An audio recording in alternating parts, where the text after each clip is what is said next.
Good evening, everybody. My name is Steve Knutson with Fairfax County's Department of Transportation, and I want to welcome you to this meeting to discuss the traffic calming plan for Riverside Road.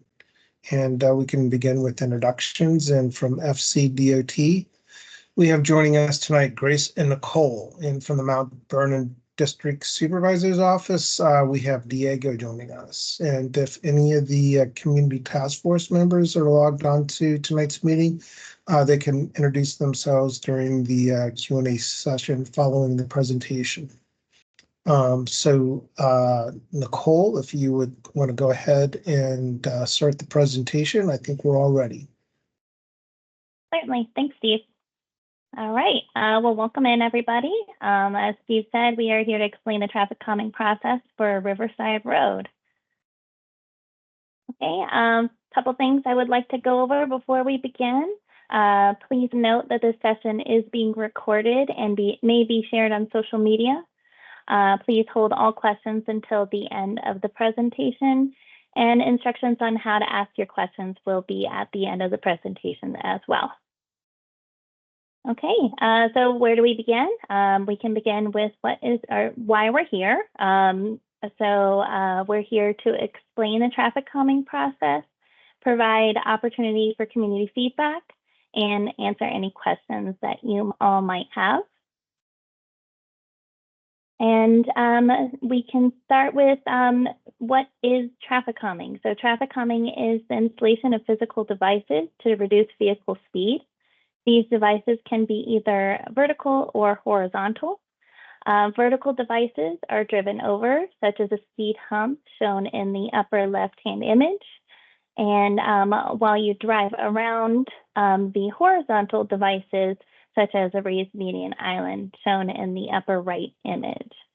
Both types of devices make the road safer for both pedestrians and drivers. I would also like to note that through this process, we are not permitted to install stop signs. Okay, so here we have charts and images showing the effects of decreased speed. As speed decreased, visual acuity, field of vision, and depth perception increase. Also, with the reduced speed, we can see a significant reduction in the number of severity of crashes involving motor vehicles.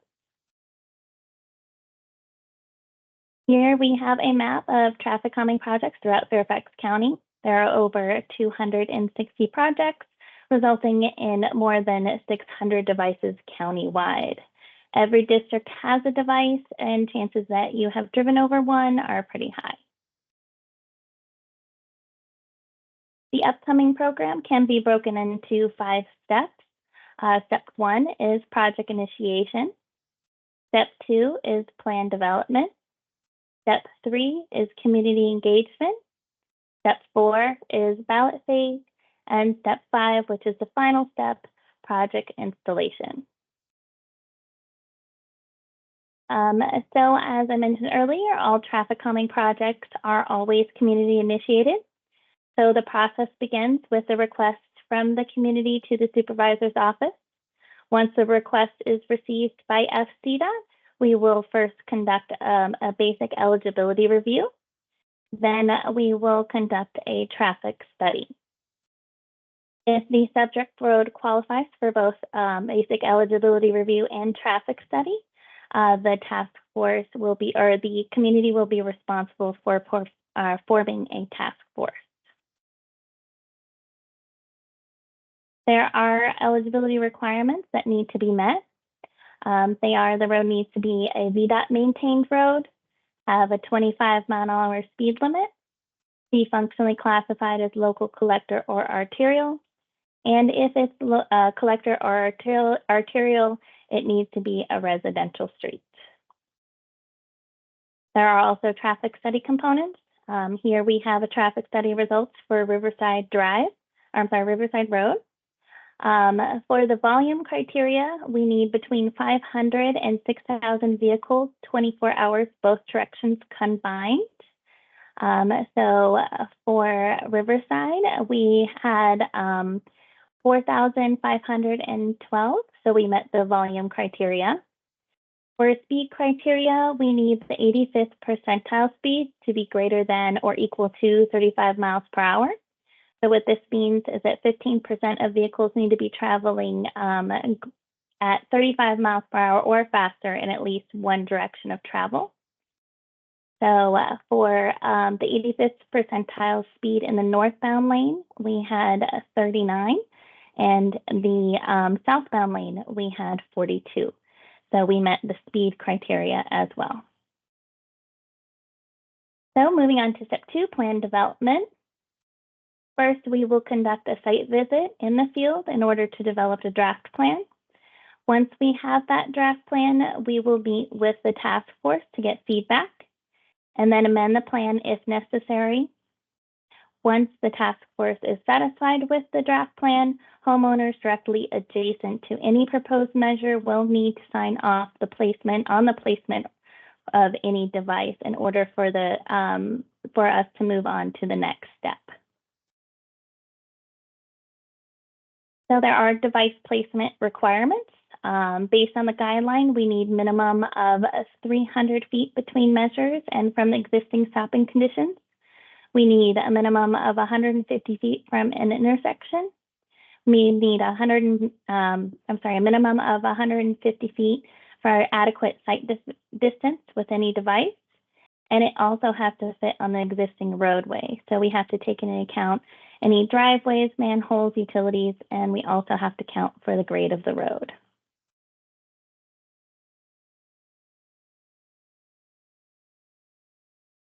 So based on those requirements, we were able to draft a plan and propose 6 speed humps on Riverside Road. The addresses listed are here in the map are the ones that are signed off on the adjacent property forms because the devices are directly adjacent to their home. Here we have a graphic of a speed hump. So it's going to be 12 feet long and 3 inches at center. In addition to the speed hump, there will be speed hump signs, and with the recommended 15 mile per hour sign on each side. There will also be white chevrons on each travel lane, as you can see in the schematic here.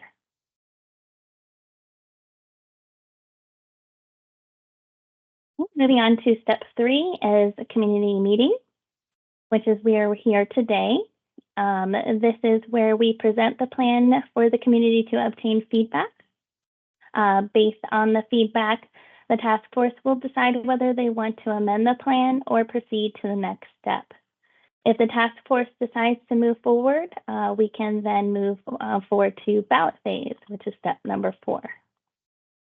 So in ballot phase, each household in the ballot area will receive 1 vote. They will need to be sent directly to the district supervisor's office. The ballot time period will be open for a minimum of 3 weeks, and the supervisor's office will tally the votes and notify the task force of the results. Here we have an example of the ballot. The proposal will be listed on the ballot, and the community will be voting on the entirety of the plan. The task force is responsible for distributing the ballot packages to everyone in the ballot area. There are 3 ways to return your ballot by the deadline. One is you can mail the ballot. 2, you can also hand deliver directly to the supervisor's office. And 3, you can email directly to the supervisor's office. So please do not return your ballots to the task force. Please use one of the 3 methods listed above. Okay, so here we have the ballot area for Riverside Road. We have 125 ballots, and in order for the proposed plan to move forward, we will need greater than 50% of all households to vote in favor. So we will need 63 yes votes in order to move forward with the plan. And for step 5, if we get the required number of yes votes, we can move forward. The project, which is in the final step, so the traffic calming plan will be presented to the Fairfax County Board of Supervisors for endorsement, and the resolution will be sent to VDOT. Once the plan has been endorsed and accepted by VDOT, FCDOT will work with the Department of Public Works and Environmental Services to schedule installation. And a final step, the project or traffic calming plan will be installed. So here we have come to the end of the presentation. Here are instructions on how to ask your questions so we can move on to the question and answer session. You have 2 options. You can chat or speak. Once the chat item is activated on Teams, you can use it by typing your question. And if you want to speak, click on the raise hand icon. Then you will be unmuted once it's your turn. Once the host sends you the unmute request, just hit allow in order for you to be unmuted. If you are on the phone, please push *5 to raise your hand. When it is your turn, the host will call on you and to ask your question. You need to push *6 to unmute. And after you are finished, please push *5 to unraise your hand. Thank you very much.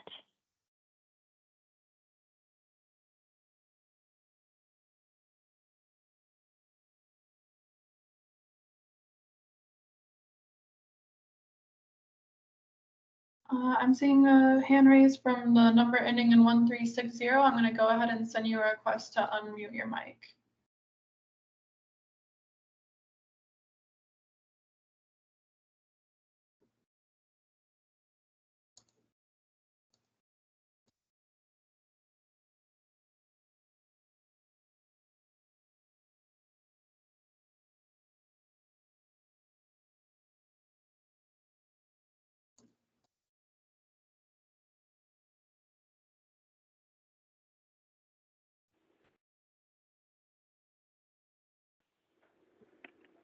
Okay, it should be headed your way. I'm gonna move on to the next person. I'll come back to John. I'll send you a request to unmute your mic. Yes, thank you for holding this meeting. Sort of a 3-part question. Why are stop signs not an option? Also, why speed humps or speed bumps and not other options like traffic islands or some of the others that were spoken about? And also, how was the number 6 arrived at? It seems that that's a large number in addition to the 2 that's there that are already there. So thank you for your consideration and answers. So the reason why stop signs aren't considered is because the stop sign is a regulatory device that is used to control traffic at intersections or interactions between, vehicles and pedestrians. So it's not really used, or when it is used, as a device to slow people down or slow the speed of traffic down. It's not really being used for its intended use. So that's why we're not allowed to use it. If you do feel that you have intersections that have issues regarding safety, and you feel that an additional stop sign or stop signs at those intersections would be helpful to improve safety, you can request VDOT to review the intersection for a multi-way stop.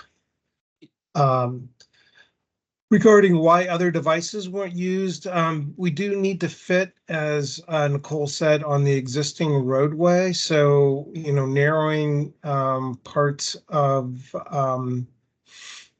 Riverside are a little bit of a challenge just because it already is kind of narrow on that top end. We did look at the lower end and try to come up with some different options there, but we weren't able to really bring forward anything that we felt would be effective down there.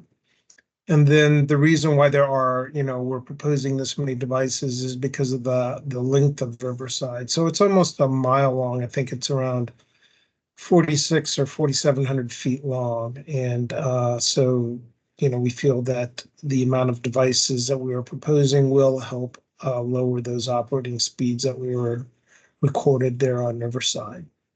May I ask a quick follow-up question on the stop signs not being used for traffic slowing? Is that a regulatory or legislative prohibition, or is that just common practice to not use those for that purpose?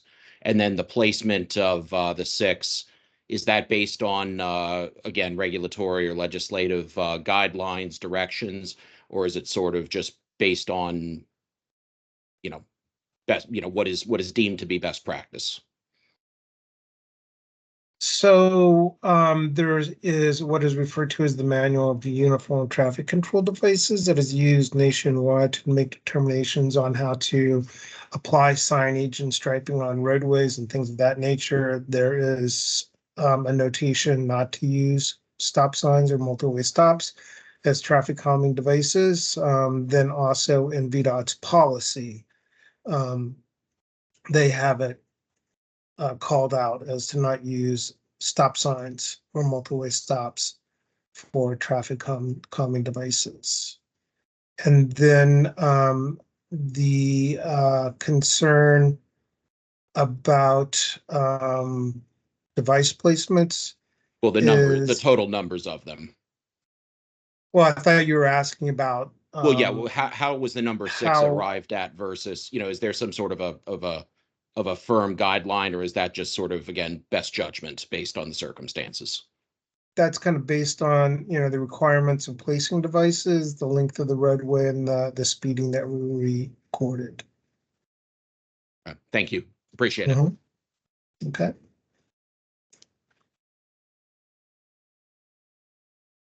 Okay, I'm gonna try 1360 again. I think you should press *6, I believe, to unmute yourself. A request should be coming your way. Hello? Yes. Yes, I have a couple of questions. One is, it seems to me that you have managed to collect a lot of data here about how much traffic and the speed, et cetera, going this way and that way. Why is are traffic cameras or speed cameras not considered? It seems to me that would be a lot cheaper and a lot more profitable for the county. And once it gets out that you're going to get a ticket if you speed on this street, that should slow people down. So currently, they've just introduced the use of speed cameras in basically the state and also in Fairfax County. It is in a bit of a pilot program right now that are limited to certain locations throughout the county. It does have to be adjacent to a school. So within a school zone. Yeah. I hear that. There is also a good portion of Riverside Road that is beyond the school zone for this particular school. And it would only operate during the hours that school was letting in, or, when children were coming and going from the school. So the same time that if you had Winkematics, the Winkematics would be on, then the cameras would be on. So, it is an effective device for the time period where it's on and for the locations where they're allowed. Again, it is in a pilot program phase right now. So I think some determination will be made in the near future about how they want to move forward with that. But currently it's not available for wide use as a traffic calming device throughout the county.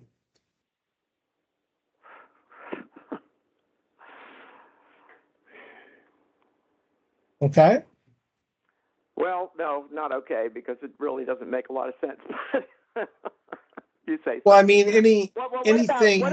What about the fire department and the hospital? How do they feel about these speed bumps? This is a pretty main thoroughfare as far as getting to the hospital over there. So we do normally see about a 3 to 10 second reduction depending on device type. So 3 to 10 seconds per location. So we would probably see some reduction in the response times here. We do interact with fire and rescue when we're going through this process. We let them know when, roads are qualifying, things of that nature. Okay. Okay. Mm-hmm. Okay, thank you. Okay, I'm gonna send a request to the number ending in 4024. That'll be coming your way.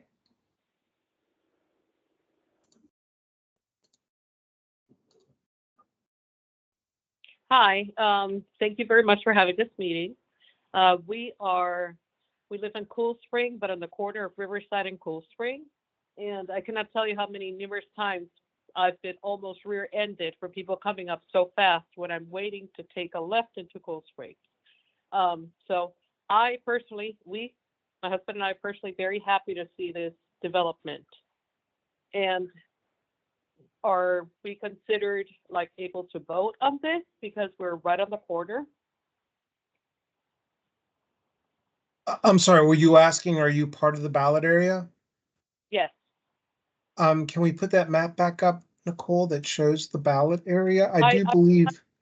I'm online. We are just doing this by phone, obviously. Oh, I'm sorry. Yeah, we tried, and it said something about Teams and stuff like that, or work email or whatever. And being both retired, we don't have a work email. So we're kind of doing our best here, going on what we can hear.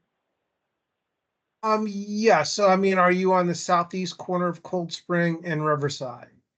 Yes, we are. We're right in the corner. Yes, you're in the ballot area. Okay.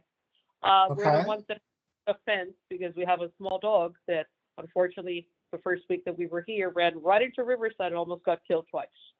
Wow. So I'm sorry to hear that. yeah. So, and even crossing the street when we walk the dog is just people speed, and you see a lot of kids this time of the year speeding, and at night speeding. So, it's you know, I understand some people will be bothered by this, but I think that you have to look towards saving life. Anyway, thank you very much for your time.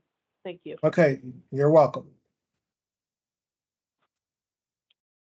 Okay, we had a question in chat from Charlie. He was wondering, how do they get a copy of the map that shows where the speed humps would be located? So it's part of tonight's presentation.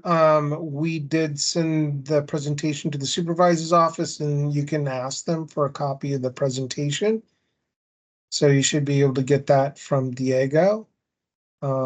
If you just, reach out to Diego, we'll give contact information at the end of the meeting of how to get a hold of the supervisor's office and ask for information regarding tonight's meeting. Thank you. The next question I'm seeing is from William. I'm going to send you a request to unmute your mic.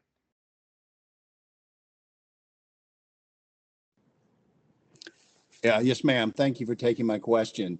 What have you all done what has the county done to try to stop speeding on Riverside Road? And as an example, during the time that you collected the data, did anyone, is there a number of how many speeding tickets were given out by Fairfax County on Riverside Road during that time? No, we don't have access to that information. You would have to reach out to the police and see if they would be able to give that to you.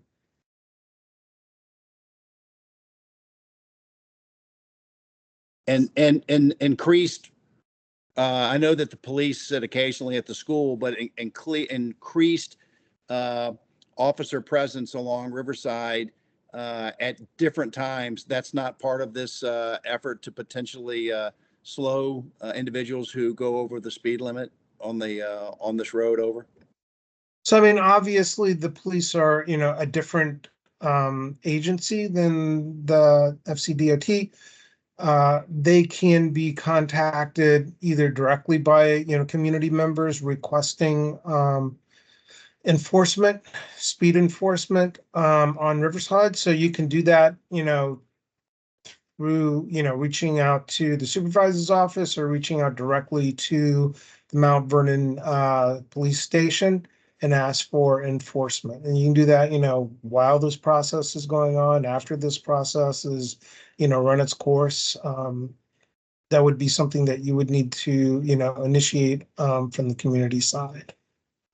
All right, thank you for the information. I just believe that if it were on Nextdoor or other venues that there were individuals that were running radar on a somewhat regular basis on Riverside, I think that it would certainly deter some of the speeding and slow things down. Thank you. You're welcome. Okay, the next hand that I was seeing was from the number ending in 3620. I'm gonna go ahead and send you a request to unmute.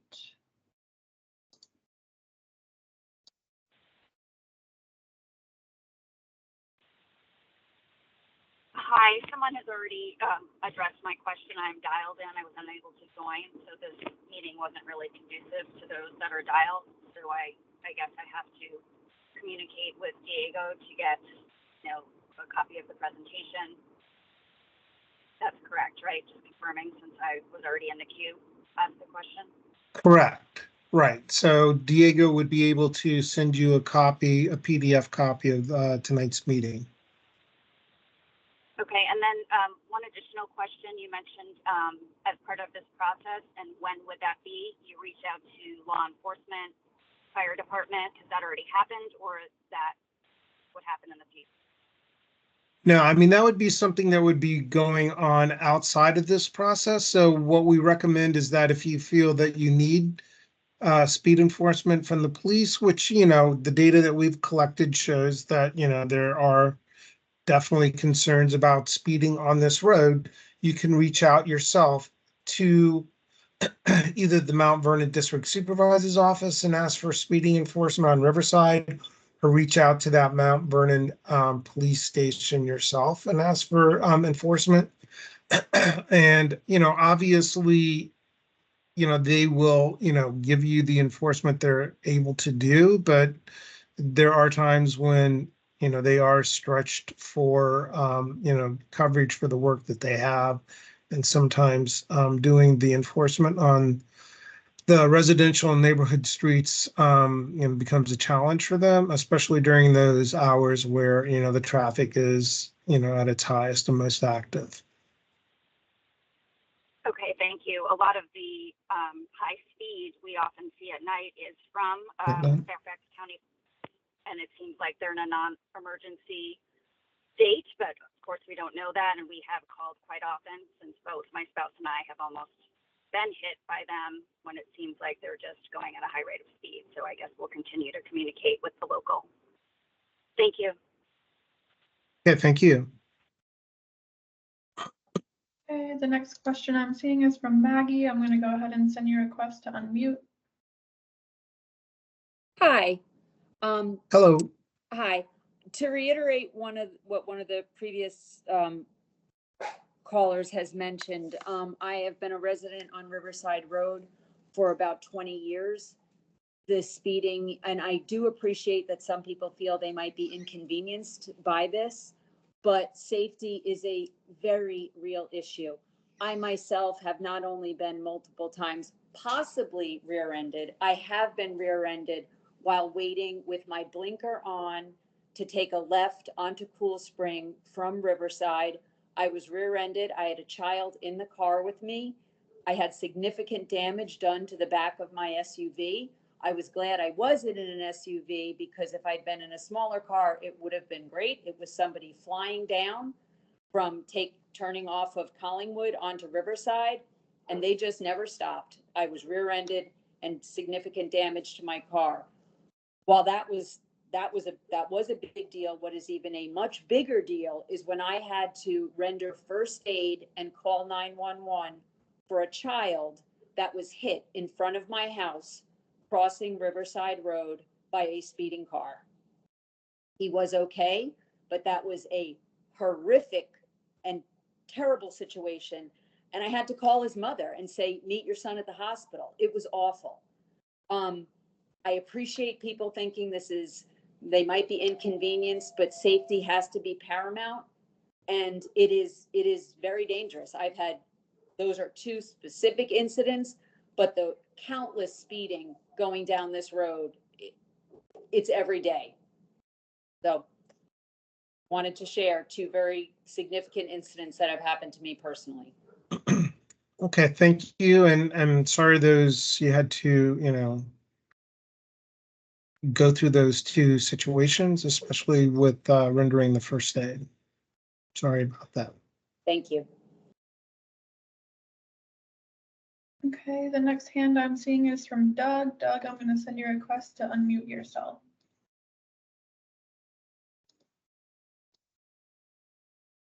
Good evening. Can you hear me? Yes.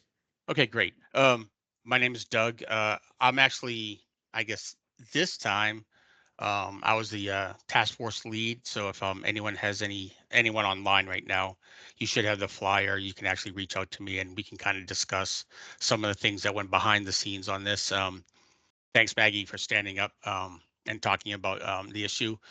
Some of the things that talked about, this started about almost a year and a half ago, because the speeds were just quite excessive.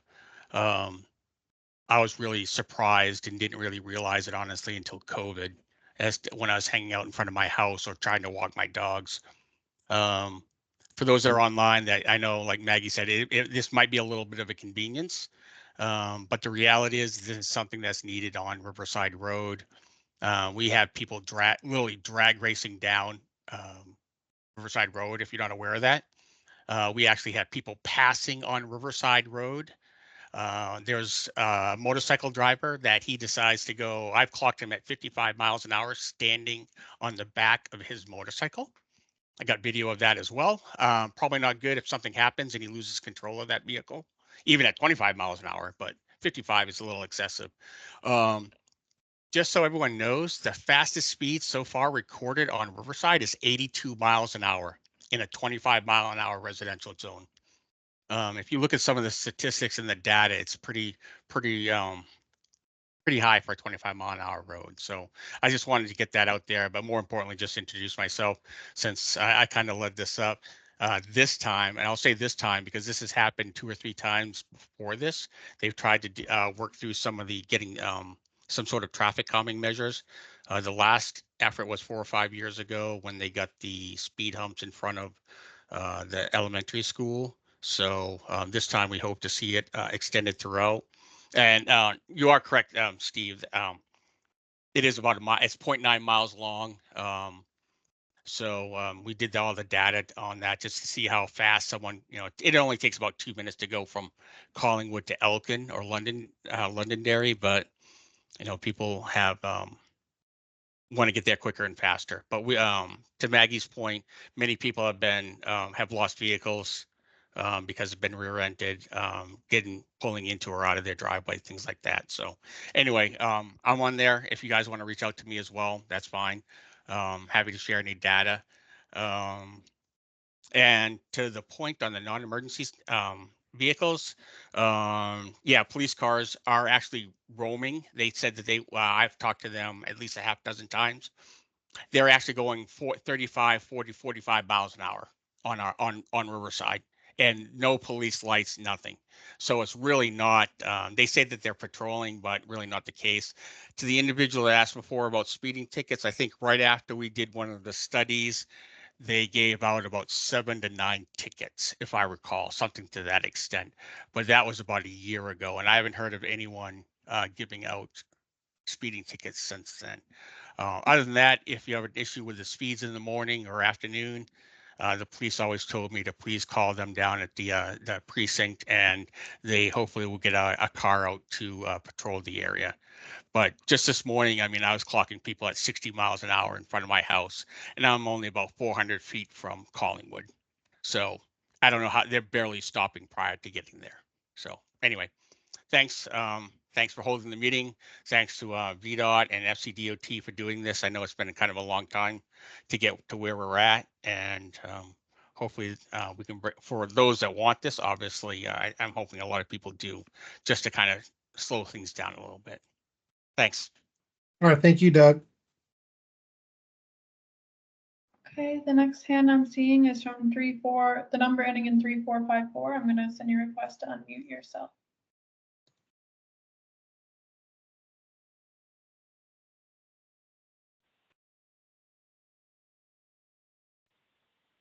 Hi, my name is Michelle, and I live in Riverside, closer to Collingwood, between Collingwood and Cool Springs. And like Maggie, I've been here 20 years. My 3 boys grew up here, and the speeds have increased.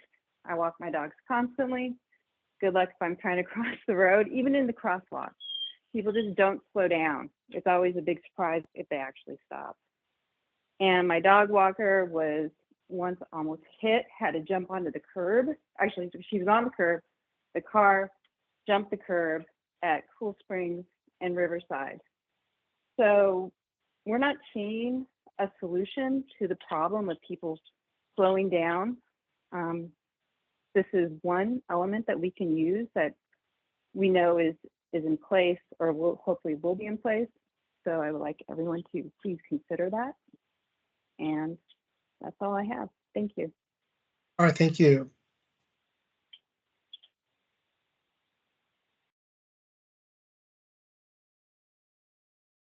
And Nicole, if you want to put up the like the contact slide, it might be helpful for people to see how they can reach out, or also the next steps. So we can go over the next steps too, I believe, which is the following slide. So what Nicole has up right now is just the email and phone number contact for both Fairfax County Department of Transportation, where if you either email us at dotinfo@fairfaxcounty.gov with Riverside Road traffic calming in the subject line, or call 703-877-5600 and ask to talk to somebody about Riverside Road traffic calming. You will get one of the three of us on the meeting tonight, and we will try to answer your questions as best we can. You can also reach out to the Mount Vernon District Supervisor's Office, and that email address is mountvernon@fairfaxcounty.gov with Riverside Road traffic calming in that subject line again, or call 703-780-7518, I believe that is, and you can ask to talk to Diego, and he will try to answer your questions also. If you want to roll over to that next slide, or we can just leave that one up. So basically, the task force needs to determine if they want to go ahead and go to the ballot process after this meeting, or they can put a hold on the process if they feel that they might not be getting community support, or they can modify the plan and have another community meeting. If they do decide to go to ballot, they would just reach out to the Mount Vernon District Supervisor's Office. We will prepare some templates for them to work off of. They will put together those ballot packets, which would then include generally a cover letter, a map of the device locations, a ballot, and also a device schematic showing what the devices look like that are being voted on. And then all those ballots would be returned to the supervisor's office, and somebody there at Mount Vernon would then compile the results and let the task force know and the community know the outcome of the ballot process, and let our office know, the FCDOT office, if the ballot process was successful or not. If it is successful, we would then send off, we would first take the Riverside Road Traffic Calming Project proposal to the Board of Supervisors, seeking their endorsement. Once that we receive their endorsement, we would send a resolution to VDOT and an installation packet to DPW to install the devices. So at this point, it still could take a little bit of time, probably, somewhere in the vicinity of a minimum of 6 months. So we're still, we still have a little bit of work to do if we do move forward, and if it is successful with the ballot process.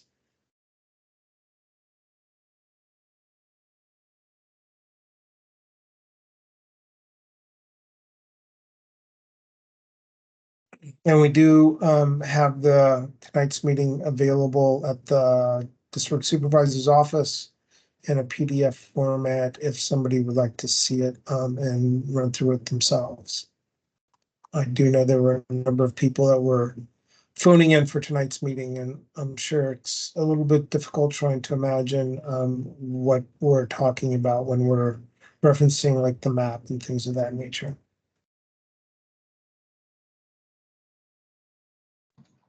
I'm seeing another hand from Maggie. I'm gonna send you another request.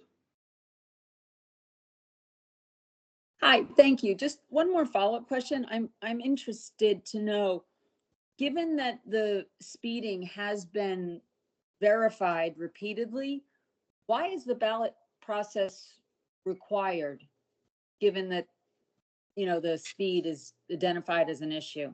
Thank you.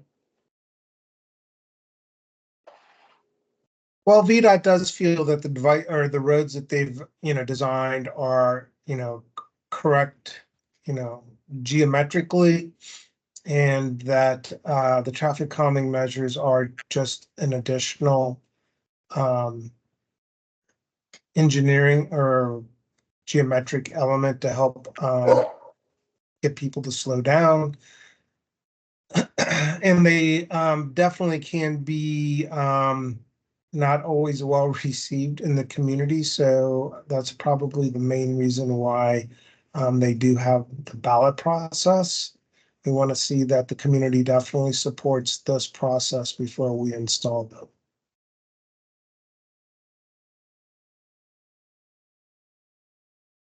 Yeah, this is Rob with Maggie. Just use the word geometric. And the roads are geometrically designed as a perfectly flat or with a few undulations straightaway, wide enough for folks to see the light at the end of the tunnel to go full throttle from one end to the other. So I don't think that's accurate. I mean, they've designed the road in a way that meets the typical standards for a suburban residential neighborhood street. So I think they feel that the addition of traffic calming measures is something that needs to be supported by the community. Okay, thank you. Mm-hmm.